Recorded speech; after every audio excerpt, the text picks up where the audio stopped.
Everybody, Cindy A. Lewis here. Welcome. Today is crafting therapy, which is really fun, and I believe it's episode 160. I'll put it up here for sure. That is a lot of episodes of crafting therapy, so I hope that this helps you to be inspired, get away from the routine, and do something creative and just have fun with your crafts and all of that fun stuff. Today we're going to be embellishing the cover of my Autumn Whispers altered book journal, and I'm excited about doing that. I'm going to show you what I'm using, and I'm using the freebie from week 1 from Autumn Whispers, so that's available to you. It's a freebie. And don't forget the September giveaway for a fall box of goodies to make your own journals with, or maybe add a little extra fall love in your house. And so you can enter the giveaway September 1st video. Every week on Fridays there's another giveaway, and just know that this is part of the ways that I celebrate my subscribers. I celebrate you because you're part of my family and I appreciate you. So let's jump in to this altered book journal. If you haven't caught parts 1 and 2, you would probably want to see how I created the inside of my altered book, but today we're going to work just on the outside. We're going to make the cover for the external panels, and then we are going to cover this, although I kind of like that. But I have printed freebie number 1. This is freebie number 1, and I printed it on canvas, and canvas is really cool to use because it is more sturdy than regular paper or cardstock, and it's also like malleable, I guess I want to say. So what I'm going to do is I'm going to take this and I'm going to cut it to fit. This is going to be the front, and I'm going to put the other half on the back, but I did print another piece, and I'm going to take a bit off of it, just probably the edge here, to cover the spine so that I have a cohesive look here. So I'm going to cut that down, and then my thought is to use some of this. This is just a muslin that you can buy in lots of places, and I was thinking of putting some of this behind it, but I'm trying to decide if I really want to or not. So I'm going to cut a piece and see how it looks and decide from there. So you're on my creative journey with me, and let's get started. Okay, I've cut everything down. So for my book size, I'm using 5.5 by 8.25, and this is the front, this is the back, and then the spine is right about an inch-ish, a little over an inch, with the same height. Then I cut this muslin to fit around, and it's pressed. I pressed it, and we're going to put that on as well. So I'm going to take my muslin, and I wanted it to hang over, so I'm not sure I'm going to do the book corners this time, but I do want the ragged edges. I just want them a little more neat. So since I pressed it, I have a little bit better control of that, and I don't mind that it goes over the spine here, so that is good. And then I might trim this hem off so that I have the ragged edges there too. So just wanted you to see how that is laid out. So I'm going to take my glue, and I like to use the Kalau glue. This is my favorite glue, and I can now get it from Brazos Glassworks off of Etsy. It is a Texas-based company, so it's internal in the US, so it's easy to get, and they get it from a small business out of the Netherlands, which is really cool. Anyway, okay, so I'm just gonna smear this on here, and I'm gonna use my finger to smear it on. You don't have to do that. You can use a paintbrush if you want to, but it is glue. I just want to get it all over there. And then we're going to lay this on there like this. Just a little bit hanging over just in case I do want to cut that.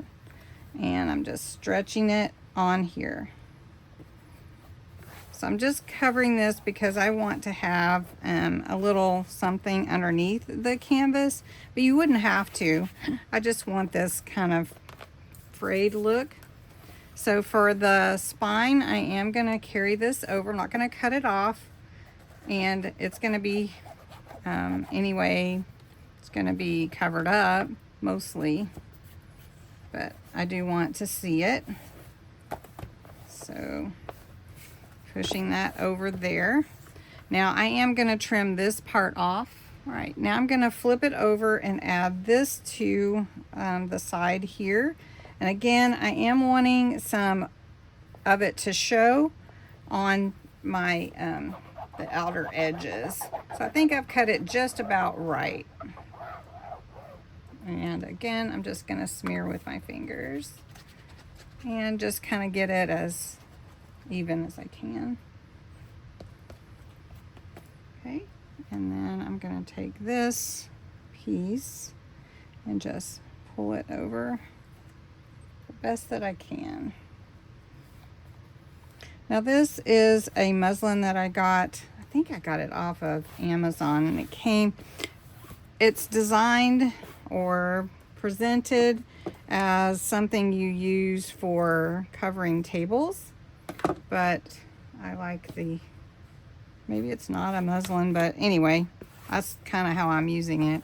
All right, so it looks kind of old, and that's not how you want your cover to look. So I'm going to take my ink that I like, Vintage Photo, and I'm just going to come around the edges of this fabric canvas and give it a little aged look just around the edges. And I'm leaving the edges 90 degrees or pointy, if you will, boxed. Okay, now I'm going to add my canvas to my book cover, and I'm actually going to put the glue on here and then put it on top of that fabric that I added. And again, I'm just going to go all around the edges, and I do smear it in, if you want to call it that. Just spread it. All right, I've got ink on my fingers. All right, so we're just going to put this on here up to the hinge right here. And do that. Then we're going to let this all set up. We're going to put this on this side and do the same thing. Now for the spine, I'm going to glue this piece onto the spine. It's going to just go right over all of that. And again, I'm just going to put it onto the canvas fabric and glue it to the spine. Okay. And we're just going to, and it looks pretty old because of the fabric edges, and I love that. It looks very cool. So if you don't like that look, of course, make it the way that you want it to look. And then this just needs to set up, you know, that's what we need it to do. I think I'm going to put something here, probably some lace or something. Probably not this one because I don't have enough, but probably something like this to where it kind of covers that up right there. And we'll come back to it in just a minute. Okay, I thought I had more of that ribbon. That's my favorite from Dollar Tree, but I don't. So I have this fabric. It's sari. I don't know if it's really not really sari lace, but it's a sari fabric.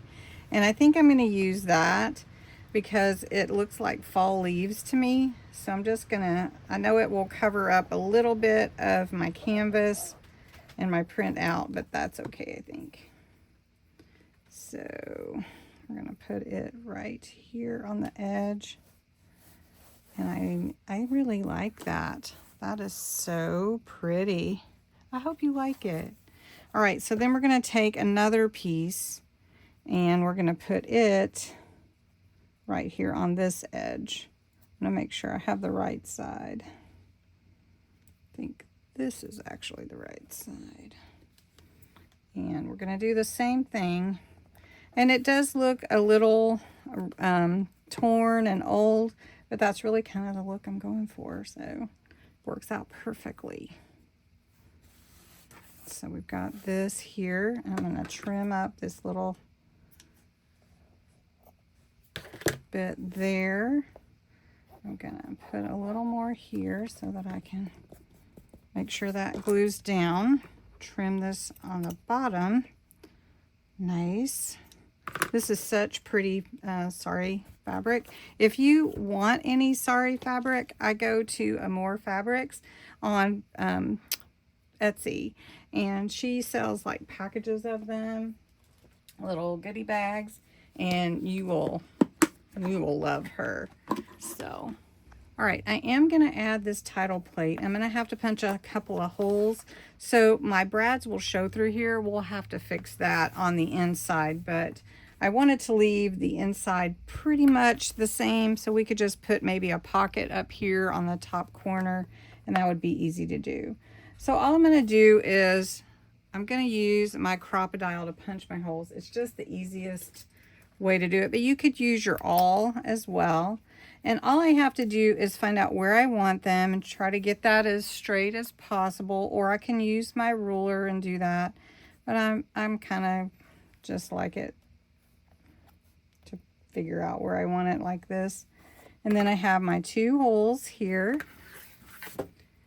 And I'm going to use my Crop-A-Dile. If you haven't done that before, it's pretty cool. I'm going to use the 1/8 inch hole, and I just slide my book in there, and it will just come down and show me exactly where it's punching. And then I'm ready to go. Punches right through. Just want to make sure I get it lined up just like that. So I'm going to punch the other one. I have this title plate, which is going to go here. And you can see it lines up with my holes where I punched. I've got 2 brads, so I'm going to put a little glue to help hold this in place. The brads will do a lot of the work, but I'll just put a little bit on there. And then we're going to put it right here. So I hope you can see that okay. Line my holes up. You can see that. Then I'm going to take my 2 brads, and I'm just going to put a little glue right on the hole, and then I'll put some glue on the back as well. And I just feed my brads through there. Just gives it that finished look. And then open up the brads on the inside. And then we'll open this. And then I'm just going to put a little glue on the inside and let those set up, and then we'll cover that with a pocket. I think we'll do a corner tuck pocket right there, and that'll cover it, and I won't have to cover the whole page. But then this is pretty much all I was planning to do. I'm not going to add anything here for a bookmark. We are going to do a bead bookmark on Tuesday night when we do Charms and Dangles. So we can just slide that in there and it can hang over, so it'll be fun. Anyway, so what I need to do is get a little something here to go in my title plate, and we'll be ready to go. And that is it. So I hope you'll share how you do your cover on my Facebook group or my community tab on YouTube. And thanks so much for watching, and I hope you'll come back and join us for 100 Days of Pockets tomorrow, and I will talk to you soon. Thanks for watching.